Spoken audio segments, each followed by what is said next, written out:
দিল্লির এই বিক্ষোভ নিয়ে আরো জানাতে আমাদের সাথে দিল্লি থেকে এই মুহূর্তে যুক্ত হচ্ছেন সিনিয়র সাংবাদিক সোম বসু।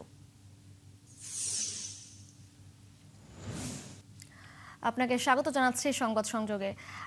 বিক্ষোভের সবশেষ পরিস্থিতি আমাদেরকে একটু জানাবেন এবং বিক্ষোভকারীদের উপস্থিতি কেমন দেখতে পাচ্ছেন, আইন শৃঙ্খলা রক্ষায় কি পদক্ষেপ নেওয়া হয়েছে?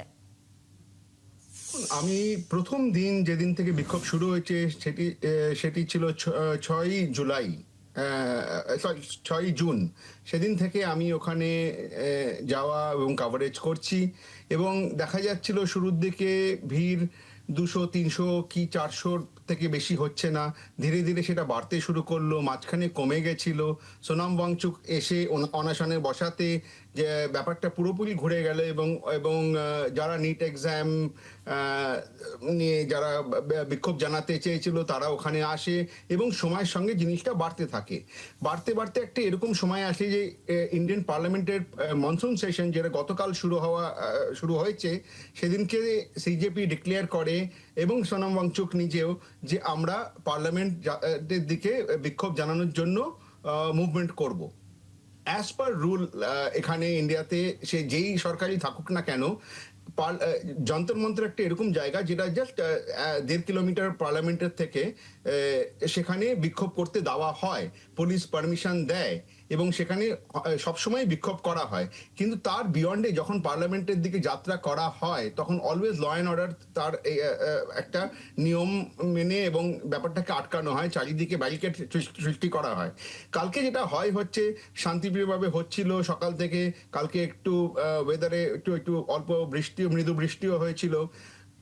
হঠাৎ দেখা যায় কিছু লোক, কিছু ক্রাউড পার্লামেন্টের দিকে আসতে থাকে, পুলিশ জি, আটকায়, সোম বোঝায়। বসু, আরেকটি বিষয় জানতে চাই, বিক্ষোভকারীদের মূল দাবিগুলো আসলে কি কি? তাদের তো কর্মসূচি তাদেরকে প্রত্যাহারের আহ্বান জানিয়েছিলেন কেন্দ্রীয় স্বাস্থ্যমন্ত্রী।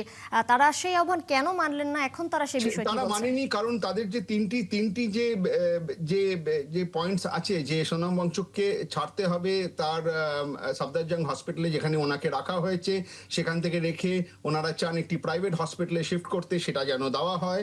সেকেন্ড হচ্ছে যে মানে 1 কোটি ইন্ডিয়ান আইএনআর টাকা করে যারা মারা গেছেন, 20 জনের ওপর যারা মারা গেছেন, সুইসাইড করেছে নিট এক্সামের ভিত্তিতে, তাদের ফ্যামিলিকে দেওয়া হয়। অ্যান্ড তৃতীয়ত ধর্মেন্দ্র প্রধানের রেজিগনেশন, যিনি দেখতে গেলে এডুকেশন মিনিস্টার। এখনো কোনো এই তিনটে যে যে পয়েন্ট, একটা পয়েন্টও গভর্নমেন্ট মানেনি। তারা বলছে আমরা পরীক্ষা করে দেখছি, আমরা আলোচনা করছি। তো যতক্ষণ সে আলোচনা করছে, সিজেপি বলেছে আমরা প্রোটেস্ট চালিয়ে যাব অ্যান্ড এটা শান্তিভাবে চালাবো।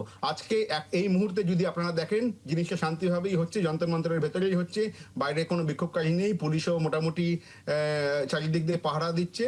কিন্তু গতকাল যেটা হয়েছিল, দেখা গেছিল একটু বাইরের থেকে কিছু লোক এদিক থেকে ওদিক থেকে এসে মিলেমিশে একটা স্টোন পেল্টিং এবং টিয়ার শেলিং, দুই দিক থেকেই অনেক কিছু হয়ে বিক্ষোভ, পুলিশ এবং প্রোটেস্টার দুই দিকে আহত হয় এবং সেটা নিয়ে তদন্ত করা হচ্ছে এবং দেখা যাক কি হয়। কারণ যতক্ষণ না একটা দাবিও মানবে গভর্নমেন্ট, দ্য ফার্স্ট দাবি হচ্ছে যে এডুকেশন মিনিস্টারের রেজিগনেশন, সেকেন্ড হচ্ছে 1 কোটি টাকা করে ফ্যামিলিদেরকে দেওয়ার জন্য পরিবারকে, আর তৃতীয়ত হচ্ছে সোনাম ওয়াংচুককে যে গভর্নমেন্ট হসপিটালে আছে, সাফদারজাং হসপিটাল বলা হয় সেটাকে, সেখান থেকে শিফট করে একটি প্রাইভেট হাসপাতালে শিফট করার দাবি। এই তিনটের মধ্যে একটা দাবিও সরকার মানেনি এখনো। সোম বসু, অসংখ্য ধন্যবাদ আপনাকে যুক্ত হবার জন্য। দর্শক, দিল্লির বিক্ষোভের খবরাখবর নিয়ে যুক্ত ছিলেন আমাদের সিনিয়র সাংবাদিক সোম বসু।